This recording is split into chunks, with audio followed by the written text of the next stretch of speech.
Hello, welcome to Big Bang Radio Spotlights. This is the show where we talk to independent artists from all around the world all about their music and their process for making it. I'm your host, Isaac Anderson, and today I got to sit down with the musicians Roos Jonker and Dean Tippet. Without any further ado, here's the interview. Roos and Dean, thank you so much for being with me today. I always like to start at the beginning when I talk to artists and everything about music. And the first question I'm going to ask you is, what is one of your earliest musical memories? Well, for me, it's at home, at my family home. I grew up in like a musical family. Like my mother was a flute player as a professional, and she was always, when we were playing downstairs, she was always playing music upstairs, and also with her students. So this is what I grew up with, you know. It was normal to have. Well, we didn't play records a lot, you know. It's on, and also not the radio, and it was really live music. And then she arranged these nights for her students and friends, and then everyone could give a little concert. And so this is, I guess, this is my earliest memory. Yes. Beautiful. Dean, how about you, buddy? Yeah, I'm thinking my earliest musical memory. I don't know. There's this singer in Holland. He's called Lee Towers, and he's kind of a B artist. I think he wants to be Sinatra, but he isn't. And I really was a fan of him when I was 2 years old. I don't know why, but I started thinking of that, and I think, yeah, that's my first musical memory. But I've always been really interested in sound, just like you, in the tape decks, and so I'm always fascinated by sound. So I think sound became for music. So first there was sound, and then came music, and in some sort of weird way. Absolutely. No, that makes total sense. And I guess the next logical step after that is, how exactly did you get involved in playing music, each of you? Well, you know, because it was very normal to. It was around, like, when you're young, it's just, and music is there. It's just there. You don't think of, well, now I want to play the piano, or now I want to play. I want to play some music. I just did it. So, and then later on, I found out that it was very easy for me to learn, because both of my sisters, they are not musicians, because they, yeah, for I don't know why, but for me it was just very easy. I didn't have to practice, and I never practiced my lessons, you know. And it was just, yeah, the interest was there. I really liked playing music because it was easy, I guess. Yes, and then you go on. I started playing these stupid lessons when you're 4 years old, you know. And then we had a horrible teacher, and she was like, I always wondered, well, why are you acting so stressed and stupid? And then I went to another lesson, to the next age, and then I played the harp.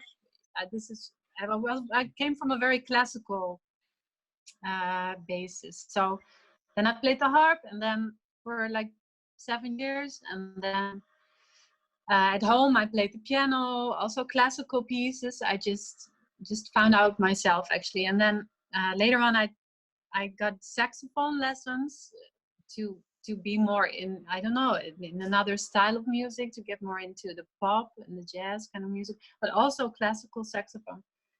And then later on, I started singing, but actually I was very shy. I wasn't this kind of person who said, well, oh, I already knew that I wanted to be a singer when I was 6. I never knew I wanted to be a singer. I just knew I was very musical, but I didn't know what to do with it. So, and then there was this teacher in high school, and she said, you have to go and take singing lessons, because you have a good feel for jazz. You have a good timing. And I didn't know anything about it. And then, but I just did what she said, and then and she had it with the at the right end. How do you say it? She really knew me better than I, because I was so shy, and then I took some jazz lessons, and then it was like, oh, this is what I want. This was really a breakthrough for me. Well, and that's when I went to the conservatory.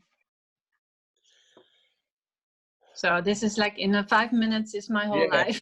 Your whole life story. Whole life. I don't know. I think it was sort of the same for me. I started taking lessons, and there was so much fun to do. But I always wanted to be not necessarily a musician, but someone who made music.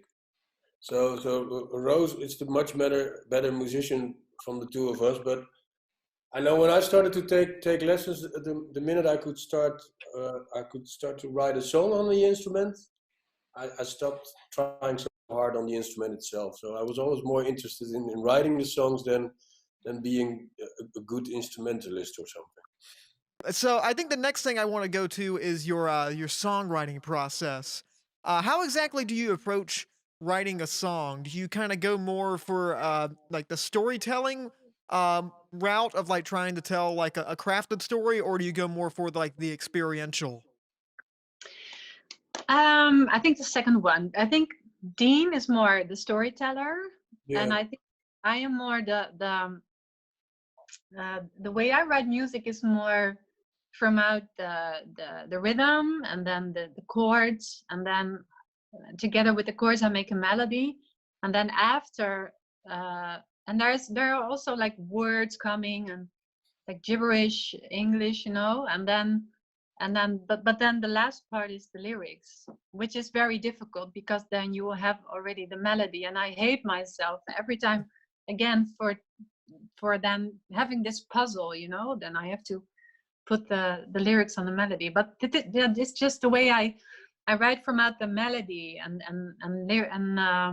the chords and the rhythm, and then afterwards. But I think, Dean, you do it the other way around, right? No, not the other way around, but it all sorts of, it happens all at the same time. So there's this one sentence, and there's a chord, and there's a next note. I don't think I write from rhythm as much as you do. Oh yeah. I don't know, but it's different every time. So also some songs on the album are that kind of storytelling, and some songs are more abstract, I think. Heard that.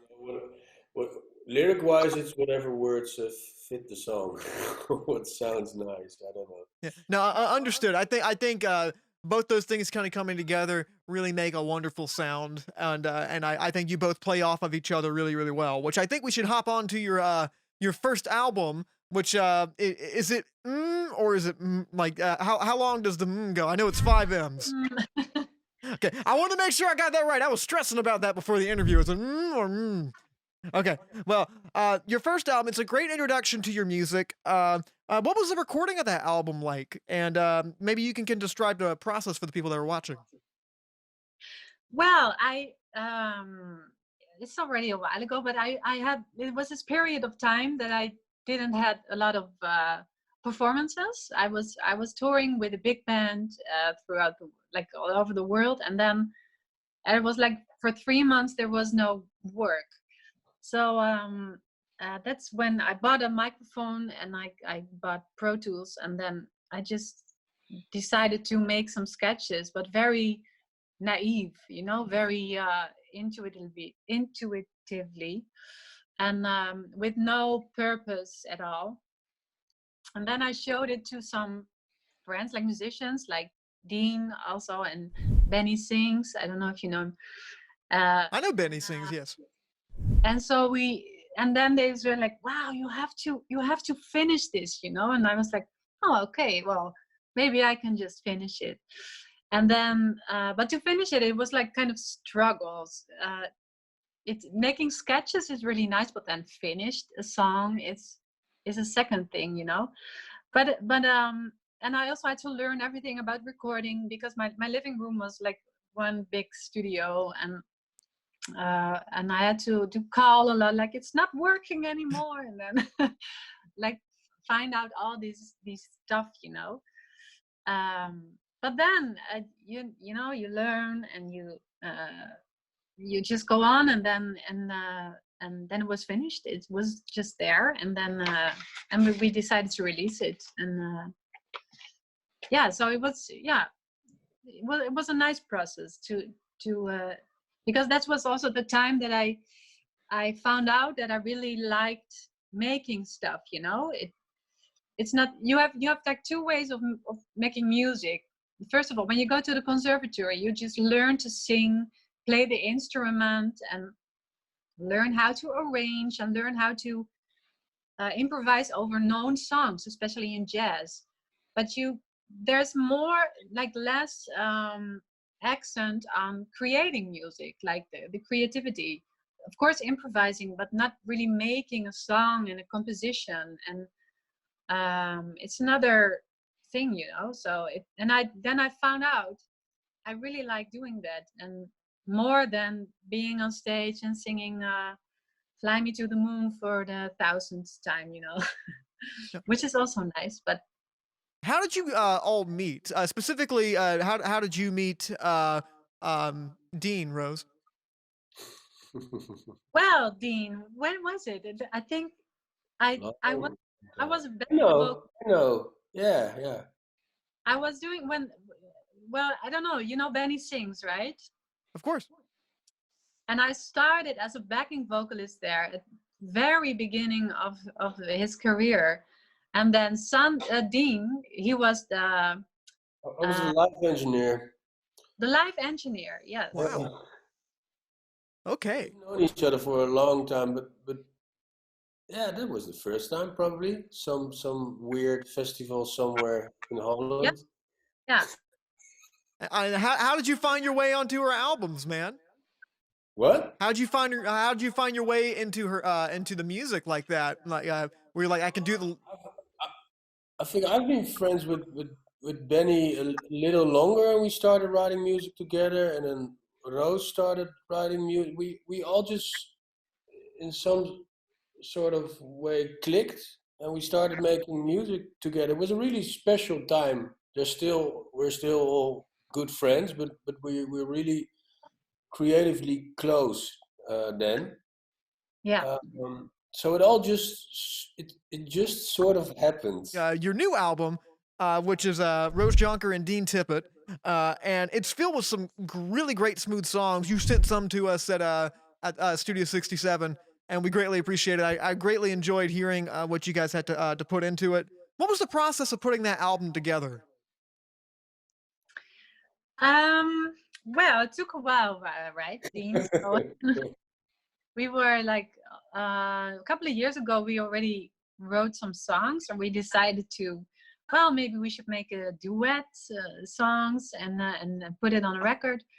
But then, yeah, like children arrived, and then, well, life happened, and then it took a while. So it went down for a couple of years, and then I don't remember, but maybe one of us. Well, there was a moment. So there's one song on the album we already sung together a long time ago. That's called Lorelei, but I think we wrote most of the songs, and then the project got put on hold for a while, and then Ilko stepped in, and he really helped us with finishing it.